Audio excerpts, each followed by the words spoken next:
ස්ථානයට පැමිණ සිටින ගරුතර සංඝරත්නයන් අවසරයි, ඉස්ලාම් ආගමික පූජකතුමන්ලාගෙන් අවසරයි, හින්දු ආගමික පූජකතුමන්ලාන් ඇතුළු සියලුම ආගමික පූජකතුමන්ලාගෙන් අවසරයි. ලබන 22 වෙනිදා අනිවාර්යයෙන්ම ශ්‍රී ලංකාවේ තවදුරටත් ජනාධිපති වශයෙන් තෝරා පත්වන ගරු රනිල් වික්‍රමසිංහ මැතිතුමනි, අද දින මෙම රැස්වීම සංවිධානය කොට පවත්වාගෙන යන කාදර් මස්තාම් මැතිතුමනි, අපේ මන්ත්‍රීතුමනි, සුරේන් රාගවන් මැතිතුමනි, கொஞ்சம் நேரம் பேசிட்டு நான் தமிழ்ல கேட்கிறேன். சிங்கள தான் எனக்கு அதுக்கு சொன்னாங்க, சின்ன கொஞ்சம் பேர் இருக்கிறாங்களா சிங்கள.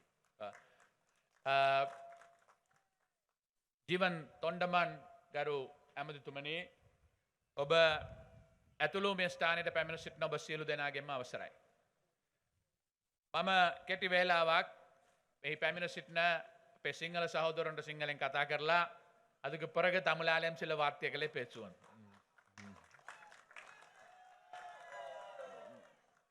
අපි රනිල් වික්‍රමසිංහ මැතිතුමාට උදව් කරන්නට කල්පනා කරනකොට අපිට හේතු රාශියක් තිබුණා. එකක් තමයි අපිට මේ රටේ සාමය සමගිය එකමුතුකම නගවා සිටුවන්නට ඕන. මේ රටේ ජීවත් වෙන සියලුම මිනිස්සු සිංහල වේවා, දෙමළ වේවා, මුස්ලිම් වේවා, හින්දු වේවා, ඉස්ලාම් ආගම අදහන අය වේවා, බුද්ධ ආගම වේවා, කතෝලික වේවා, හැම දෙනාටම බයක් සැකකින් තොරව එක මවකගේ දරුවෝ වගේ එකට ජීවත් වෙන්න ඕන පුළුවන් පරිසරයක් සලකන්න නම් ඒ පිළිබඳ විශ්වාස කරන නායකයෙක් ඉන්න ඕන. ජීවන් තොණ්ඩමන් ඇමතුමා මාත් එක්ක කැබිනට් එකේ ඉන්නවා. කිසිම දවසකට අපිට දැනිලා නැහැ එතුමා වෙනත් මිනිස්සුන්ට වෙනත් විදියට සලකන නායකයෙක් කියන එක. සියලු දෙනාටම හැම වෙලාවෙම එතුමා අහන්නේ ශ්‍රී ලාංකීය ප්‍රශ්න දෙස. විශේෂයෙන්ම මේ ස්ථානවල සිටින ඔබතුමන්ලා වෙනුවෙන් එතුමා විශාල වැඩ කොටසක් රාශියක් කරලා තියෙනවා. පළවෙනි එක ආර්ථිකය ස්ථාවත කරලා තියෙනවා. පෝරසාන ආධාරය යාලා ලබා දීලා තියෙනවා. අස්වැසම 3 ගුණයකින් වැඩි කරලා දීලා තියෙනවා. ඒ අරුණාම ඔබ සියලු දෙනාටම භූමියක කොටසක් අයිති කර ගැනීම සඳහා උරුමය වැඩසටහන ඉදිරිපත් කරලා තියෙනවා. තාම දීලා තියෙන්නේ ලක්ෂයකට විතරයි. තව 19 ලක්ෂයකට දෙන්න ඉඩ අවශ්‍යයි. ඒක කරේ එතුමා විතරයි අවුරුදු 76ක් තිස්සේ. එම නිසා තවදුරටත් ඔබට බිම් කැදල්ලක් අවශ්‍ය නම්, ඔබට කියලා ගෙයක් අවශ්‍ය නම් කරු රනිල් වික්‍රමසිංහ මැතිතුමාව තවදුරටත් මේ ධූරයේ තියාගන්න එක ඉතා වැදගත්. මොකද ලෙඩෙකුට ප්‍රතිකාර කරනකොට ඒ ලෙඩත් එක්ක ප්‍රතිකාර කරගෙන යනකොට ඒ ලෙඩාට සුව වෙනවා නම් භාගයක් දුර යනකොට ඩොක්ටර්ව වෙනස් කරන සිරිතක් තියනවද? එහෙම විනානම් මොනවද වෙන්නේ? ඒ හින්දා ලංකාව චාලා අමාරු කාලයකට වැටී සිටි මොහොතක ඒකෙන් මුදවගෙන අද මේ රට නැවත යථා තත්ත්වයට පත් කරලා තියෙන අවස්ථාවක අපි අත්හදා බැලීම් කරන්න අවශ්‍යද? කටින් කියන තරම් හොඳට මේක කරන්න වෙන කාට හරි හැකියාව තියෙනවද කියන ප්‍රශ්නය අහන හින්දා මම ඔබතුමන්ලාගෙන් ඉල්ලා සිටින්නේ සියලු වාද ભેද අමතක කරලා ලබන 22 වෙනිදා නැවත වතාවක් රනිල් වික්‍රමසිංහ මැතිතුමා මේ රටේ ජනාධිපතිවරයා බවට පත් කරගෙන අපි කරගෙන යන මේ සංවර්ධන වැඩපිළිවෙල තවදුරටත් කරගෙන යන්න එතුමාට උදව් කරන්නයි කියලා. தாய்மார்களே, தந்தைகளே, ஆக முக்கியமான ஒரு காரணத்துக்காக நாங்கள் இங்க வந்திருக்கிறோம். அடுத்த 21ஆம் தேதி இலங்கையின் பிரசிடென்ஷியல் எலெக்ஷன் இருக்குது. இது மூலம் நீங்க டிசைட் பண்ண ஓணும் இந்த 5 வருஷம் யார் இந்த நாட்டை பாதுகாத்து நாட்டின் பொருளாதாரத்தை கட்டி எழுப்ப போறதுண்டு. 2 வருஷத்துக்கு முதவு நீங்க கண்டிருங்க இலங்கையில் இருந்த சிச்சுவேஷன். அந்த நேரம் கொஞ்ச நாளாக நான் இலங்கையின் முதல் நிதி அமைச்சராக ஃபைனான்ஸ் மினிஸ்டராக இருந்தேன். அப்பொழுது எங்க நாட்டுக்கு இருந்த அத்தனை ரிசர்வ் எவ்வளவு தெரியுமா? 22 மில்லியன். அதாவது ஒத்தருக்கு $1 கூட இல்ல. 5 மணி நேரம் கேஸ் போலில் இருக்கணும். 5 நாளாக பெட்ரோல் போலில் இருக்கணும். 2 மாசமா கேஸ் போலில் இருக்கணும். உங்களுக்கு உரம் இல்ல, தேவையான சாப்பாடு இல்ல, உங்களுக்கு தேவையான மெடிசின் இல்ல. அந்த காலத்தில் அப்ப நாங்க எல்லாரும் சேர்ந்து நாட்டை பத்தி சிந்திச்சு பொலிட்டிக்ஸ் ஒரு சைடுக்கு போட்டு எல்லாரும் சேர்ந்து ஒரு தேசிய கவர்மெண்ட் ஒன்று உண்டாக்கணும் என்ற நோக்கத்தோட அப்பொழுது இருந்த திரு சஜித் பிரேமதாச ஒப்போசிஷன் லீடரோட கதைச்சோம். அவர் சொன்னாரு, சரி நான் இதை பார்த்து யோசிச்சு பார்க்கிறேன், உங்களோட கவர்னரே சென்ட்ரல் பேங்க் கவர்னர் ஆனால் அவரே ஃபைனான்ஸ் மினிஸ்டர் செக்ரட்டரியும் எனக்கு அனுப்புங்கன்னு சொல்லி நாங்கள் அவர்கிட்ட அனுப்பினேன். 3 அவரோட கதைச்சாங்க.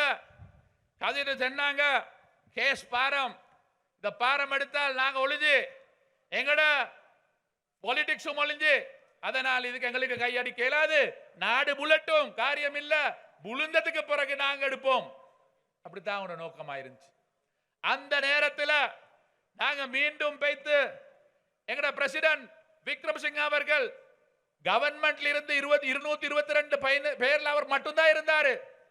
அவர்கிட்ட போட்டு கேட்டேன். அவர் என்ன சொன்னாங்க, இந்த டைம்ல நான் வேற ஒன்றை பார்க்க மாட்டேன், நாட்டில் வாழ்ற சிங்கள முஸ்லிம் தமிழ் எல்லா மக்களையும் காப்பாத்துறதுக்காக நான் இதை பாரம் எடுக்கிறேன்னு சொல்லி அவர் பாரம் எடுத்தாரு. 2 வருஷத்துக்கு பிறகு இன்றைக்குள்ள சிச்சுவேஷன் காணுது. பாரம் எடுக்கிறதுக்கு அவரை பயமுடுத்த பார்த்தாரு. என்ன செஞ்சாங்க, அவட வீட்டை சுட்டு போட்டாங்க, அவட லைப்ரரியை சுட்டு போட்டாங்க, அவட ஜனாதிபதி அலுவலகத்தை போய்த்து பிடிச்சு கொண்டாங்க, அவட ஜனாதிபதி மாளிகையை போய்த்து பிடிச்சாங்க. ஆனால் அவர் ஒரு கால பின்னுக்கு வைக்கல, 2 கால முன்னுக்கு வச்சு நாட்டை மீண்டும் கட்டி எழுப்பினவர். இன்றைக்கு உங்களுக்கு உரங்கல்ல ப்ராப்ளம் இருக்குதா, உங்களுக்கு அஸ்வசமா கிடைக்குதா, அப்ப எங்களுக்கு நீங்க நல்லா ஒன்று அறிஞ்சு கொள்ளணும்.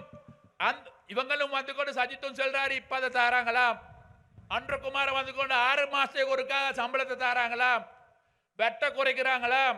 உங்களுக்கு தெரியும் 2019 100க்கு 15 உள்ள வெட்ட 8க்கு குறைச்சு பேய் டாக்ஸ் இல்லாமக்கி நாட்டுக்கு என்ன நடந்ததுன்னு சொல்லி, அதனால யாராவது என்னவோ சும்மா தாரன்னு செல்றால் அவர்கிட்ட கேட்கணும், நீங்க எங்கால அதுக்கு சல்லி வருதுன்னு சொல்லி.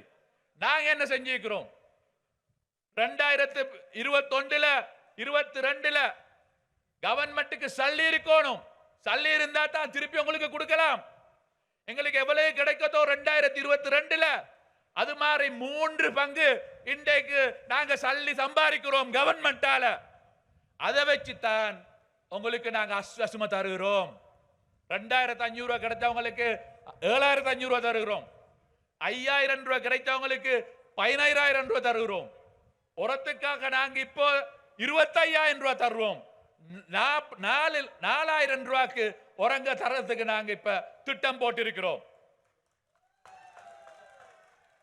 அதே நேரத்தில் பிரசிடென்ட் ரணில் விக்ரமசிங்க அவர்கள் ஒரு முக்கியமான ஒன்று சொன்னாங்க, இந்த நாட்டில் வாழுள்ள எல்லா மக்களுக்கும் ஒரு காணியை கொடுக்கணும், ஒரு வீட்டை கட்டி கொடுக்கணும், ஒரு பிளட்டை கொடுக்கணும் என்று சொல்லி கிட்டத்தட்ட 1 லட்சம் பேருக்கு கொடுத்திருக்கிறாங்க.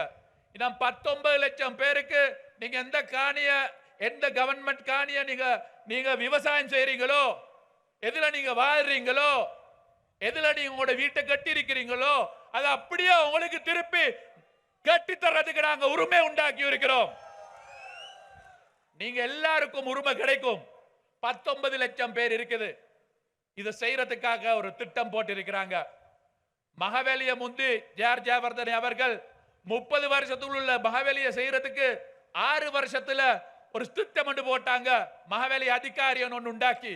அதே மாதிரி நாங்க உரிமை அதிகாரி ஒன்று உண்டாக்கி 2 வருஷத்துல எல்லாருக்கும் தேவையான உங்களோட உரிமையை உங்களுக்கு தந்துடுவோம் சொல்லி நாங்க இப்ப சொல்லுறோம். அப்ப அந்த 19 லட்சம் பேருக்கு உரிமை வேணுமென்றால் இதை வேறொத்தரும் செய்யல, கவர்மெண்ட் காணியத்தான் கொடுக்குறாங்க. 76 வருஷமாகவும் அடுத்தவங்களும் இந்த கவர்மெண்ட் தானே ரூல் பண்ணாங்க.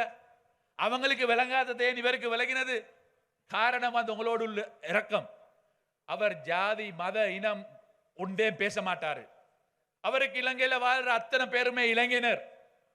திரு தொண்டமன் அவர்கள் இங்க இருக்கிறாங்க, என்னுடைய நண்பன், என்னோட கேபினட்ல இருக்கிறாங்க 2.5 வருஷமாக.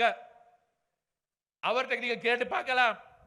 ஒரு நாளாவது நாங்க திரு ரணில் விக்ரமசிங்கோட கேபினட் இருக்க செல்லைக்கு நான் ஒரு முஸ்லீம், இவர் ஒரு தமிழன், ஹிந்து என்று சொல்லி எங்களுக்கு வித்தியாசமே இல்லை. ஏன்? அவர் எல்லாரையும் பார்க்கிறாரு இலங்கையினர் என்று.